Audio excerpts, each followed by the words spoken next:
Hey, what's up, everybody? 44 coming at you with another video. All right, so Lakers lose to the New Orleans Pelicans at the Crow, and I made a mistake. I set my alarm for 7 a.m., I think, because it didn't go off and wake me up. It took me a nice little nap. Figured I'd just catch a few hours of sleep before the game, and it just never happened for me. So when I finally did naturally wake up, it was the beginning of the fourth quarter. So that is exactly what I saw. And of course, I went back and saw the highlights as well. But, you know, uh, man, the Los Angeles Lakers disappoint us yet again. We find ourselves in a situation where you're looking at the box score, trying to get the most information you can on top of the highlights. And the box score told me 114, 111 was the score. And it was a whole lot of AD and Bron. Obviously, those guys came back and gave us everything they had tonight. You want to give them not only kudos but respect for playing in a game like this and really giving them what they had. LeBron went very hard for 38 points. Big on the boards. You saw Anthony Davis give us a double-double tonight. Big scoring. Some fantastic plays down the stretch in terms of making plays for others. We got Russell going in the fourth quarter, even though he was 5 for 15, if I'm not mistaken. He hit some big threes in the fourth that really helped us. Obviously, you have to mention Avery Bradley's corner three. That was really clutch down the stretch, even though it was too little too late. You saw some good things out there. When you lean heavy on Bron and AD, it does take away from other guys, and it shuffles the lineup a bit. And I think that threw the team off a little when you got to consider Coach didn't play Austin Reeves or THT at all tonight. Now, we know THT's been dealing with an injury, and you also understand that Austin Reeves has really been struggling. But you also have to take into account that Austin Reeves helps with your ball movement, helps with your rebounding. THT's been scoring better lately. He does have length that can kind of disrupt the Pelicans. So I thought not playing those players tonight hurt, to be completely honest with you. I will say that I can see why you would choose them to not play, given the fact that they've struggled in some of the stuff that's going on. But I just feel like for matchup purposes, we just missed some great opportunities to match up with the Pelicans. It didn't necessarily hurt us if you look at how the game played out. What really hurt us was just how we handled certain things down the stretch of the basketball game. When you have a 6-point lead and then proceed to just give a board after board, missing shots, missing free throws, which was key tonight, only shooting 71% from the line, shooting only 46% from the field yourself. We know all those things coming together. You're just going to have a hard time of winning a basketball game against a team that's highly motivated, healthier than you, a little more cohesive than you, and you just can't turn the ball over. You have to stay on point. We had 17 turnovers tonight. That wasn't going to cut it in against a team that really does do a great job of forcing turnovers naturally. So that means you got to cut down on the turnovers that are unforced. So that was an issue. And then just little things, execution down the stretch. When you have a situation where you're down by one with 15 seconds to go, one timeout. When the ball gets inbounded, the first thing you do is foul whoever gets the ball. Avery Bradley and Anthony Davis chose not to foul Jonas Valanciunas on the initial inbound. That was an awful decision. Then the ball swings around and ends up in, I think it was Trey Murphy's hands, and Stanley Johnson refused to foul. That ball was inbounded with 15 seconds to go. We didn't get the foul off until 9 seconds to go. That was a losing decision. That was a losing mistake. Those are the type of things that solidify whether or not you're capable of even winning a play-in tournament game. You can't have that situation occur that way. We tried challenging a foul down the stretch of the game. On the replay, you could clearly see that it was a foul that was easy to call. BI's elbow was hit. I don't remember who it was that fouled him, but LeBron James motioned to the coach to challenge it. And these are the type of things. It's like, man, you gotta be very careful when you challenge plays like that, because down the stretch of the game, if you don't get that challenge, you lose that timeout. And so goes the glory. So these are the type of decisions you just look at the Lakers, you're like, all right, man, you playing with fire. I thought we missed opportunities to match up uniquely with Anthony Davis, Wenyen, Gabriel, LeBron James. I mentioned a lineup today involving those players, because I thought that when you're going up against Herb Jones and BI and these guys, you want length on the floor, right? I think this guy gave Wenyen Gabriel maybe 14 minutes, I think is what I saw. He did give Stanley Johnson some time, but I just felt like we missed opportunities to play players that needed the valuable experience of a big game like tonight. This is what I'm talking about when I say this team doesn't really know what's good for itself. You brought back the two big superstars to play in this game because you have these playoff implications. Okay, fine. But what are you gaining from playing them? You ultimately lost the game anyway. Now, granted, they came out there, were able to get some points. Bron added 38 points to his situation. I'm sure he's happy about that. One step closer to the record. All of that's wonderful. AD played well. He got to feel good about coming back. He looked good. You got to give credit to his trainers and the people who's been working with him. They've all done a fantastic job getting him ready. You look great tonight. I'm not mad at anybody. I saw LeBron James jump, into the stands in the third quarter, throwing his body around, trying to, do his all for the Lakers. Hey, that was to be commended. Ain't nobody mad at him. Not at all. But I have to look at the organization and say, what the hell are you doing? We still lost the game. The object of the game for us as a franchise is to develop our young players so that we can have trade value and make sure that they're able to, net us something so that we can actually buy ourselves some talent. And the youngsters that you needed to have this experience didn't even get on the floor. You gave Avery Bradley 34 minutes tonight. You played two injured superstars 40 and 30 plus 38 minutes apiece, I think it was. I'm sorry, I don't remember the numbers exactly, but we played our stars pretty much every minute, and they're fresh off injury. But you just have to ask yourself, does this franchise know what's best for itself? Because it's obvious to me that they don't. The only thing this team should have been thinking about over the last week and a half is developing young players. That is it. That is all it should have been worried about. Nothing else matters for this team.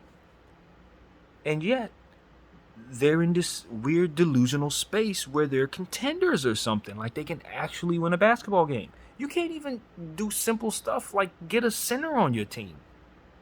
What makes you think you have a right to be in the play-in tournament? You can't even put together a decent basketball club. Why do you think you're entitled to be in the play-in tournament? I'm a Laker fan since I was 9 years old, but I'm not delusional about where we are as a franchise right now. We're in trouble.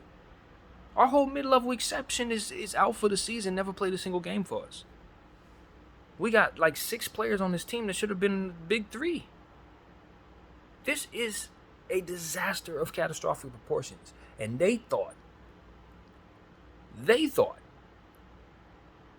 that the best way to handle that would be to go all in and continue to drive home the same bad situation into the ground even further.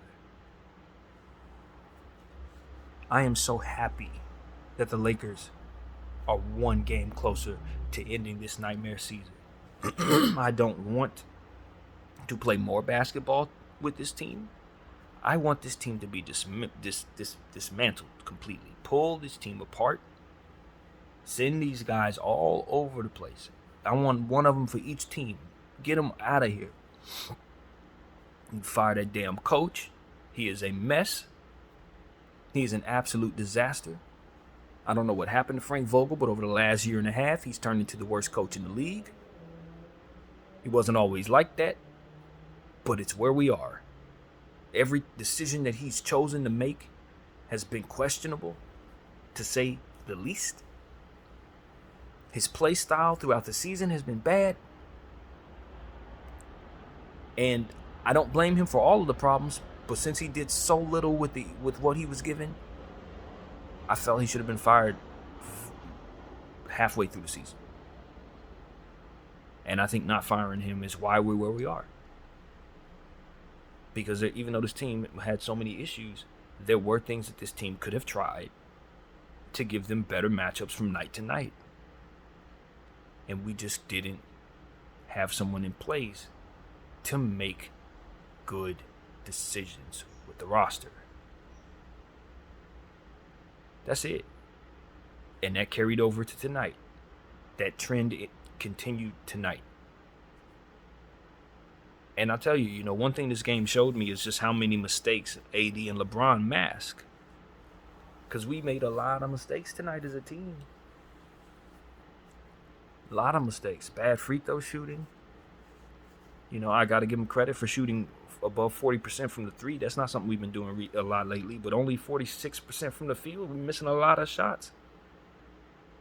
You know what I'm saying? Missing a lot of shots, not matching up properly defensively. Jonas Valanciunas was eating our lunch all night long. That's a Rob Pelinka problem. Coach put Dwight on the floor a couple of them times. He had AD on the floor. It didn't make a difference. Jonas was eating. I can't tell you how many mid-range shots this team hit on us in that fourth quarter. Floaters from CJ, B.I. hitting mid-range jumpers, three-point shots from Valanciunas. You want to give credit to the opponent for hitting big shots. A big shot from Alvarado. We saw a big shot. And see, that's another thing. This is something that I've been seeing from this team a lot, and it's something that I think LeBron set a precedent for since he's been here.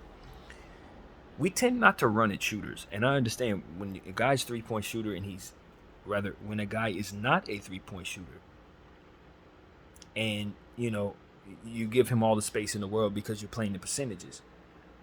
But what you got to understand is with this particular Laker team and with LeBron James, he'll leave anybody out there. Like, it doesn't matter if they're a good shooter or a bad shooter. He's going to park it in the paint and stand there with a hand on the hip and watch him shoot. And while that's something that I always say that I hate, that I see, I love that teams do to us with Stanley Johnson, because Stanley Johnson usually pops them down. We do it to other teams and they usually pop us down. You have to run at shooters, or at least give them something to think about, man. Even if you're not going to run at them, at least put a step forward like you're going to run at them. Fake them out or something. Make them put the ball on the floor. Make them think about putting the ball on the floor. Get them out of the rhythm somehow. You saw a situation where the Lakers were down by 6. Herb Jones stepped into a long 2. His foot was on the line. But you gave him a rhythm shot. We came down, missed. They came down, hit another shot.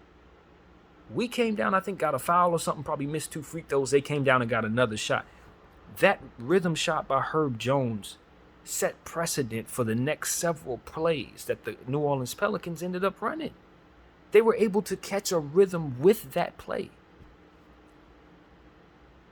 Just because LeBron James was going to allow Herb Jones to get a rhythm three-point shot down the stretch of a fourth quarter when you're up by 6 or 4, whatever it was at that time. It's just like the psychology of trying to block a shot when a guy shoots it after the whistle's blown. You know how Kevin Garnett used to do that, knock it off the rebound? You know what I mean? You saw a situation tonight where C.J. McCollum was pretending to shoot a free throw.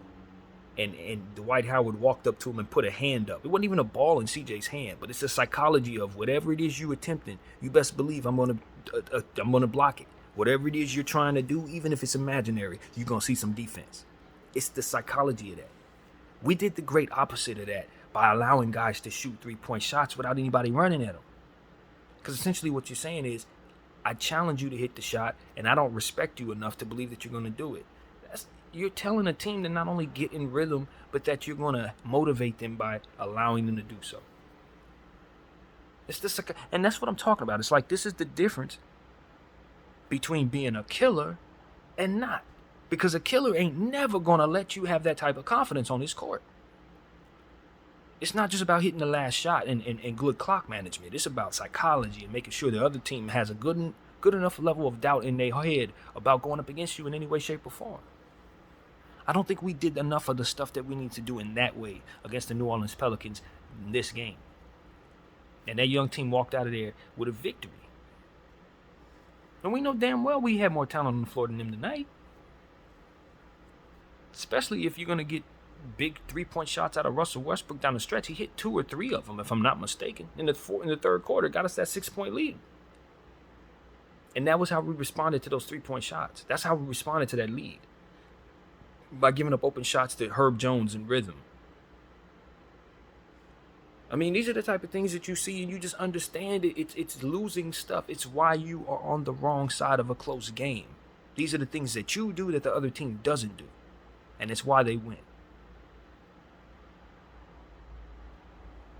So, I just saw a bunch of bad clock management, poor coaching decisions with bad rotations, missed opportunities to develop players and give them key opportunities to have experience in a big game. A missed opportunity, obviously, at a play-in tournament situation because we clearly needed this basketball game against this particular team. We had just blown a game against this team last week for the same reason we blew this one tonight, which was bad rotations and bad matchup situations, and ultimately poor management down the stretch. It's the same bad stuff that we do every single game, and I'm just glad, like the rest of Laker Nation, that we're one step closer to this nightmare being over. I don't know if we're mathematically out of it yet. I still think there's a way we can do it. Maybe if San Antonio loses all its games, we win all of our games, we possibly get in. But who the hell wants to do that? At this point, I just want this to be over. Truly. I don't want to make the play-in tournament because that means we have to watch this basketball team run around again.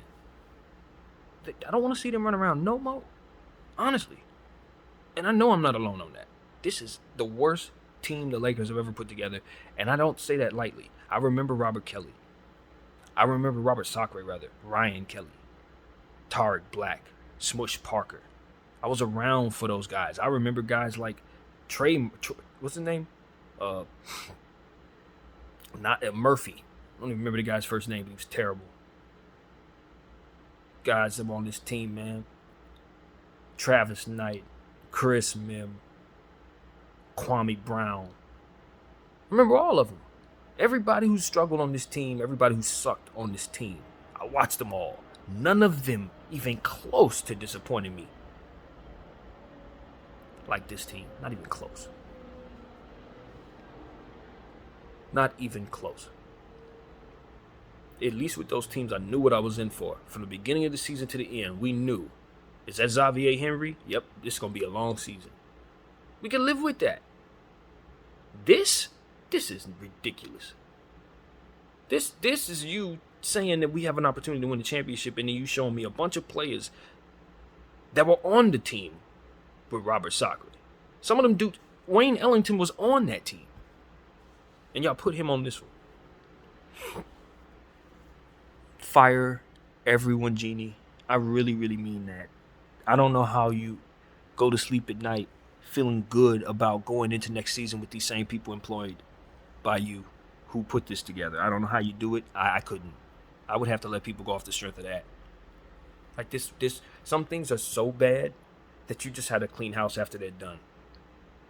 It don't even mean you don't believe in everybody. It just means that you just need a fresh start. You just can't let anything from that old remnants, the old remnants from that situation, can't stick around. This is one of those. This was a very, very, very black stain on the Lakers' history. And it's one they're not going to be able to live down easily. 17 championships ain't going to mask this nonsense. Because there's a lot of bad that happened at the same time. And we are going to be remembered as squandering one of LeBron James's years, most important years. Even though, that might not have been how it actually went. That's what the storybook is going to tell you. That's what the history book's going to say. Lakers had LeBron James and put together one of the worst teams he's ever had around him. If not the worst team he's ever had around him.